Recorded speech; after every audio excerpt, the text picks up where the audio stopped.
रत्नागिरी जिल्ह्यात मागील 48 तासांपासून मुसळधार पाऊस सुरू आहे. खेड तालुक्यातील नारंगी आणि जगबुडी नदीला मोठा पूर आल्यामुळे शहरात पाणी शिरलं आहे.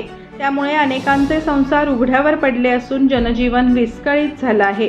असं असताना खेड तालुक्यातील शेर्डी धरणाच्या प्रवाहातून एक 32 वर्षीय तरुण वाहून गेल्याची धक्कादायक घटना समोर आली आहे. जयेश रामचंद्र आमरे, वय वर्ष 32 असं पुराच्या पाण्यात वाहून गेलेल्या तरुणाचं नाव आहे. धक्कादायक बाब म्हणजे मित्रांच्या डोळ्यांदेखत जयेश वाहत चालला होता. त्यांनी त्याला वाचवण्याचा प्रयत्न केला, मात्र पाण्याच्या प्रवाहासमोर त्यांचं काहीही चालले नाही. ही थरारक घटना मोबाईल कॅमेऱ्यात कैद झाली आहे. सध्या बचाव पथकाने जवान जयेशचा शोध घेत आहे. या घटनेने परिसरातून हळहळ व्यक्त केली जात आहे. दरम्यान खेड तालुक्यात ढग सदृश पाऊस झाला असून भयावह पूरसदृश परिस्थिती पाहायला मिळत आहे. शेकडो हेक्टर भात शेती पाण्याखाली गेली आहे.